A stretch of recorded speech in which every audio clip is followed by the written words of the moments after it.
Good morning students. Myself doctor Vishal Tiwari. और आज का जो हमारा टॉपिक है वो है सातवाहन वंश। इससे पहले हम लोगों ने जो बात करी थी वो करी थी शुंग वंश की। ठीक है, पिछले वीडियो में शुंग वंश के बाद कण्व वंश भी रहा है, लेकिन वह बहुत ही कम समय के लिए, मात्र 45 वर्षों के लिए ही उसने शासन किया था। कौन था कण्व वंश, थोड़ा सा मैं उसका आपको बैक बता देता हूँ उसके बाद, क्योंकि कभी बाई चांस क्वेश्चन पूछ ले कण्व वंश, क्योंकि जो मौर्यों के बाद जो वंशज रहे हैं उनमें कण्व वंश का, जिन्होंने मगध के ऊपर राज्य किया है, बल्कि चाहे कुछ समय ही किया हो, लेकिन शुंग वंश के बाद किसने किया था? कण्व वंश ने। तो उसका भी हमको जानकारी होना चाहिए। तो कण्व वंश जो रहा है वो 72 ईसा पूर्व से 27 ईसा पूर्व तक रहा है। और इसका पता हमें बाण के हर्षचरित से पता चलता है कि शुंग वंश के वैष्णव शासक देवभूति की उसके अमात्य वासुदेव ने हत्या करवा दी, जिसके बाद कण्व वंश प्राप्त हुआ। शुंगों के समान ही कण्व भी ब्राह्मण ही थे। इस वंश का शासनकाल 72 ईसा पूर्व से 27 ईसा पूर्व लगभग 45 वर्ष तक रहा। माना जाता है कि इस वंश के सिर्फ मात्र 4 शासक ही हुए: वासुदेव, भूमिमित्र, नारायण और सुशर्मन। पुराणों के आधार पर ऐसा माना गया है, ठीक है, कि कण्वों के समय में मगध राज्य काफ़ी सिकुड़ भी गया था, यानी कम हो गया था, और इनके अधिकार पर में मगध और पड़ोस के कुछ प्रदेश ही रह गए थे। इस वंश का अंत आंध्रों द्वारा 27 ईसा पूर्व में मगध पर अधिकार कर लेने के साथ ही हो गया था। अब बात करते हैं हम लोग सातवाहन वंश की। भारतीय इतिहास के फलक पर सातवाहन वंश का काल एक महत्वपूर्ण नक्षत्र की तरह दैदीप्यमान है। दक्षिण भारत में के इतिहास में पहली बार सातवाहन वंश ने एक बड़े साम्राज्य की स्थापना की, जिसके अंतर्गत उत्तर भारत के भी कुछ क्षेत्र सम्मिलित थे। दूसरा, एक बड़ी लंबी अवधि तक, लगभग 4 शताब्दियों तक सातवाहनों ने अपना राजनीतिक अस्तित्व बनाए रखा। तीसरा, उन्होंने विदेशों के बढ़ते प्रभाव के विरुद्ध स्वतंत्रता की मशाल को जलाए रखा। और चौथा, उनका काल दक्षिण भारत की भौतिक एवं सांस्कृतिक प्रगति का काल था। इससे पहले के जो हम लोग देख रहे थे, उत्तर के राजाओं के बारे में और शासन को जान रहे थे, जैसे में मगध प्रमुख था। अब ये दक्षिण से जो निकले हैं वो हैं सातवाहन वंश। वावी मिराशी के शब्दों में सातवाहन वंश महाराष्ट्र का ज्ञात राजवंश है, आदि ज्ञात राजवंश है, जो अपने समय के राज्य शासन, धर्म, साहित्य और कला में की गई प्रगति के कारण गौरवान्वित हुआ। यह राजवंश कालक्रम से ही पहला नहीं, कार्य क्षमता में भी वह अग्रसर है। उसका राज्य दक्षिण भारत के अधिकांश भागों पर फैला हुआ था।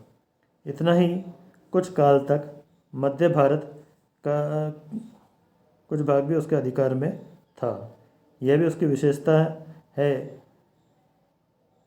कि इस राजवंश का विस्तृत साम्राज्य 4.5 सदियों तक न्यूनाधिक मात्रा में बना रहा। प्राचीन काल में साधारण तौर पर भारतीय राजवंश 2-2.5 शताब्दियों तक ही बने रहे थे। 450 वर्ष अव्याहत रूप में शासन करने वाला भारतीय सम्राट क्या वंश कोई क्या दूसरा ते सम्राट क्या दूसरा कोई नहीं है। सातवाहनों ने विस्तृत प्रदेश पर दीर्घ काल तक शासन किया। केवल यही उनकी बहादुरी नहीं है, अपने काल में उन्होंने संस्कृत और प्राकृत साहित्य, स्थापत्य, शिल्प एवं चित्रकला में स्मरणीय उन्नति की। व्यापार धंधों को बढ़ावा देकर प्रजा को समृद्धि और मित्रता का जीवन प्रदान किया। विदेशों से जान की बाजी लगाकर अपनी स्वतंत्रता फिर लौटाई और स्वदेशवासियों को सौभाग्य के दिन फिर से दिखाए। ये सातवाहन वंश की उपलब्धि रही है। अब सातवाहन वंश की उत्पत्ति, मूल निवास एवं तिथि क्या थी, उसके बारे में हम लोग जानकारी लेते हैं। अभिलेखों एवं सिक्कों में जिन सातवाहन एवं सातकर्णी राजाओं के बारे में लेख है, उन्हें पुराणों में आंध्र जाति या आंध्र भृत्य कहा गया है। इसी आधार पर भंडारकर, रैप्सन और स्मिथ जैसे विद्वानों ने इनको आंध्र प्रदेश का वासी ठहराया है। और भंडारकर ने इनकी राजधानी धानकटक तो स्मिथ ने श्रीकाकुलम तय की है। ऐत्रेय ब्राह्मण में आंध्र प्रदेश को आर्य प्रदेशों से बाहर बताया है और आंध्रों की गणना पोंडू, शबर और पुलिंदों के साथ की है। अतः सातवाहनों को आंध्र जातीय मानने से ये अनार्य वंशीय सिद्ध होंगे। उपलब्ध प्रमाणों से यही जान पड़ता है कि सातवाहन ब्राह्मण वंश के थे। गौतमी पुत्र सातकर्णी के नासिक अभिलेख में उसे एक ब्राह्मण यानी आदित्य ब्राह्मण तथा क्षत्रियों के दर्प एवं मान का विनाश करने वाला खतीय दप मान मदनस कहा गया है। फिर पुराणों ने क्यों सातवाहनों को आंध्र जातीय कहा? संभवतः शकों ने सातवाहनों को महाराष्ट्र से खदेड़ कर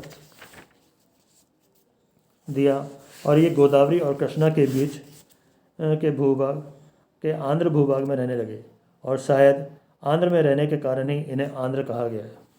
अतः आंध्र इनकी प्रादेशिक संज्ञा थी, न कि जाति बोधक। डॉक्टर गोपालचारी का मत इससे भिन्न है। वे अभिलेखों एवं सिक्कों के आधार पर इन्हें महाराष्ट्र मूल का घोषित करते हैं और इनकी राजधानी प्रतिष्ठान, जो कि अब पैठन है, बताते हैं। रायचौधरी इन्हें मध्य प्रदेश के दक्षिणी भाग का और सुकंथर कर इन्हें कर्नाटक के बेल्लारी का बताते हैं। पुरातात्विक साक्ष्यों से ज्ञात होता है कि सातवाहन वंश का प्रारंभिक राज्य पश्चिमी ढक्कन में था। महाराष्ट्र एवं निकटवर्ती क्षेत्र ही इनका मूल प्रदेश जान पड़ता है। इस वंश के दूसरे शासक कान्हा या कृष्ण का अभिलेख नासिक से और तीसरे शासक सातकर्णी प्रथम की रानी नागनिका का अभिलेख नानाघाट पूना से उपलब्ध हुआ है। यहीं से सिमुक एवं सातकर्णी की लेखयुक्त मूर्तियाँ मिली हैं। सांची के एक अभिलेख में सातकर्णी का नाम आता है। सातवाहनों के सिक्के जिन पर रजोसरी सात लेख अंकित है, मालवा प्रकार के सिक्के हैं और श्री सातकर्णी लेख वाले सिक्के पश्चिमी भारतीय प्रकार के हैं, जो सातवाहनों को महाराष्ट्र मूल का ठहराने में सहायक है। अधिकांश विद्वान यह मानते हैं कि सातवाहन महाराष्ट्र के मूल निवासी थे, क्योंकि सातवाहन शासकों के अधिकांश अभिलेख एवं सिक्के महाराष्ट्र क्षेत्र से ही मिले हैं और इन अभिलेख एवं सिक्कों में उन्हें आंध्र नहीं कहा गया है। इसी प्रकार पुराणोत्तर साहित्य में, जैसे कि जैन ग्रंथों में, प्रतिष्ठान को ही सातवाहनों की आरंभिक राजधानी बताया गया है। सातवाहनों की उदय की तिथि के बारे में विद्वानों में काफ़ी मतभेद है। विभिन्न पुराणों में भिन्न भिन्न तिथियां एवं शासनावधि का उल्लेख हुआ है। डॉक्टर रायचौधरी के अनुसार इस वंश की शाखाओं के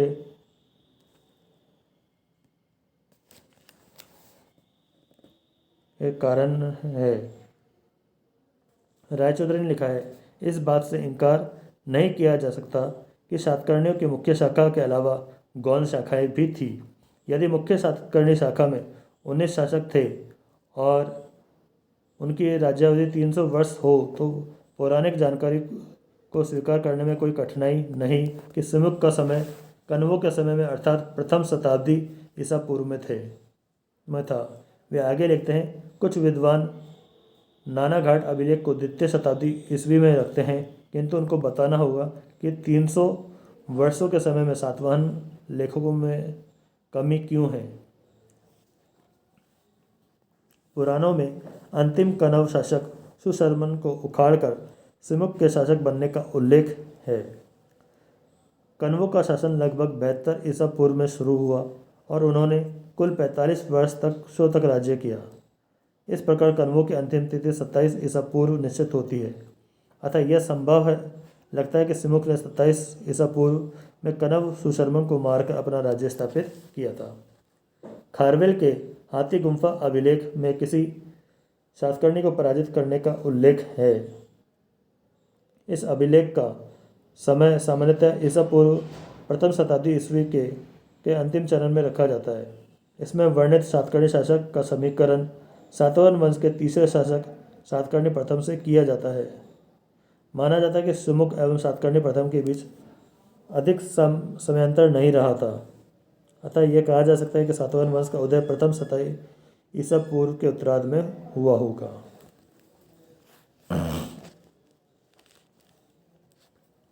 अब बात करते हैं हम लोग प्रारंभिक सातवाहन वंश में कौन कौन राजा हुए। तो पहला जो नाम आता है वो हमारे सामने आता है सिमुक का। सिमुक पुराणों के अनुसार सातवाहन वंश का संस्थापक था। पुराणों में सिमुक को शिशुक, सिंधुक आदि नामों से भी संबोधित किया गया है। उसने अंतिम कनव शासक को सुशर्मन को मारकर अपना राज्य कायम किया। सिमुक द्वारा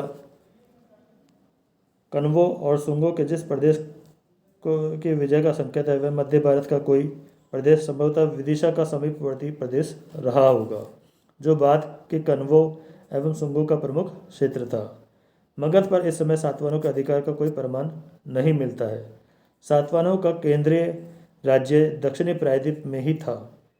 नानाघाट के एक लेख में उसे राजा सिमुक सातवाहन कहा गया है, जिससे संकेत मिलता है कि सातवाहन उसका दूसरा नाम था या वंश नाम था। सिमुक ब्राह्मण था और ब्राह्मण होते हुए भी उसने बौद्धों एवं जैनों के लिए मंदिर बनवाए। जैन अनुश्रुति के अनुसार बाद में वह अत्याचारी हो गया और उसे सिंहासन से हटाकर मार डाला गया। संभवतः ऐसा प्रतीत होता है कि प्रारंभ में उसने जैन एवं बौद्धों को बढ़ावा दिया हो और बाद में उसका झुकाव ब्राह्मण धर्म की ओर हो गया हो। पुराणों में कहा जाता है कि सिमुक ने 23 वर्षों तक राज्य किया और यह समय अनुमानित ईसा पूर्व 50 ईस्वी से 27 ईस्वी के मध्य रहा होगा। कोटलिंगल यानी कि हैदराबाद से सिमुक के 7 तांबे के सिक्के प्राप्त हुए हैं। अब बात करते हैं कान्हा या कृष्ण। सिमुक के बाद कान्हा या कृष्ण राजा बना। वह सिमुक का भाई था। उसने 18 वर्ष तक शासन किया। नासिक से प्राप्त एक गुफा लेख कृष्ण के राज्य काल का है। इससे ज्ञात होता है कि वह एक उदार शासक था। ब्राह्मण होते भी उसने बौद्धों को उदार दान दिए।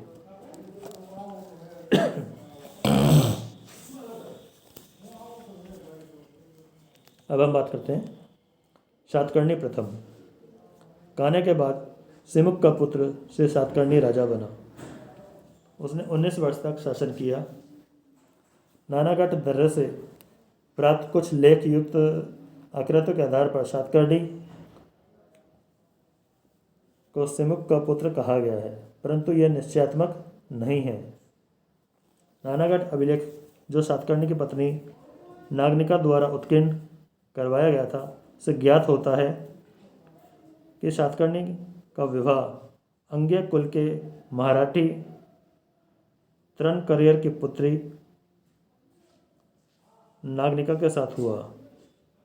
ऐसा आभास होता है कि इस महारठी का सातवाहन राज्य के विस्तार में महत्वपूर्ण हाथ रहा होगा, क्योंकि उसकी आकृति नानाघाट से प्राप्त उन लेखयुक्त आकृतियों में शामिल है जो सातवाहन कुल की है।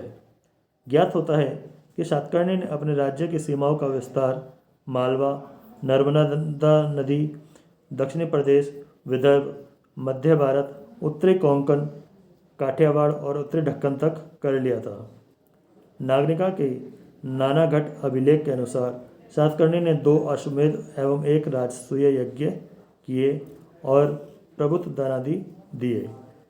इसी लेख में कहा गया है कि उसने दक्षिणापथपति एवं अप्रतिहत चक्र की उपाधियां धारण की होगी। पेरिप्लस में उल्लेख है कि ज्येष्ठ सार्गेंस के अधीन कलिनना यानी कल्याण, जो कि मुंबई के अंदर है, के समीप का नगर विदेशी जलयानों के लिए स्वीकृत मंडी था। इस सार्गेंस को प्राय विद्वान सातकर्णी प्रथम ही मानते हैं। अतः जान पड़ता है कि सातकर्णी का राज्य पश्चिम में अरब सागर तक फैला था। सातकर्णी का समकालीन कलिंग का खारवेल एक शक्तिशाली राजा था। खारवेल का हाथी गुम्फा अभिलेख एक महत्वपूर्ण अभिलेख है, जिसमें सातकर्णी की पराजय का उल्लेख है। खारवेल अभिलेख का एक अभिप्राय यह भी निकलता है कि सातकर्णी के राज्य की पूर्वी सीमा कलिंग के पश्चिमी भाग से मिलती थी। ऐसा प्रतीत होता है कि खारवेल की इस विजय का सातकर्णी के राज्य पर कोई खास प्रभाव नहीं पड़ा।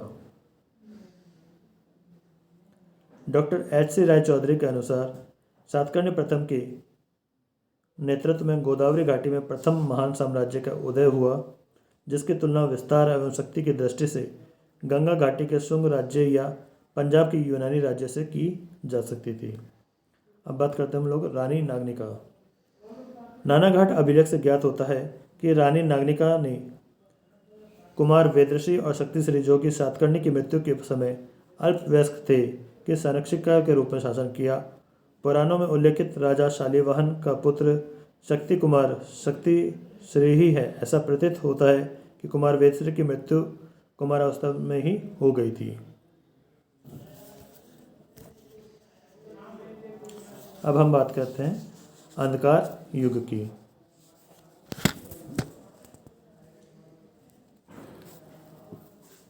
सातकर्णी के बाद 100 वर्षों का सातवाहन काल प्रमाणों एवं साक्ष्यों के अभाव में अंधकार का काल कहा जा सकता है, जिसके बारे में इतिहास मौन है।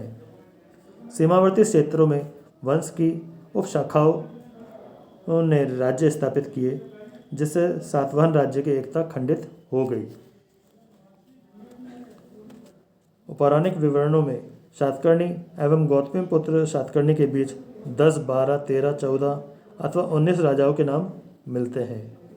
इनमें से कुछ के बारे में ही स्वतंत्र साक्ष्य मिलते हैं, किंतु ये उपशाखाओं से संबंधित थे।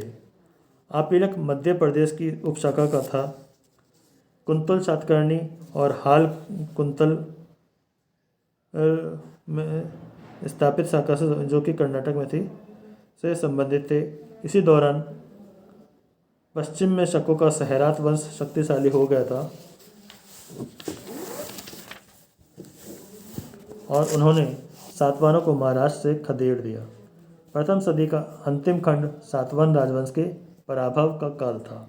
इस काल में उनकी शक्ति अत्यंत क्षीण हो गई।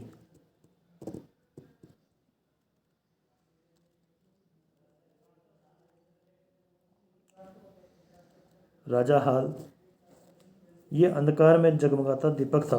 प्रथम सदी के अंत में इस वंश के कुंतल शाखा में हाल नामक एक शासक हुआ।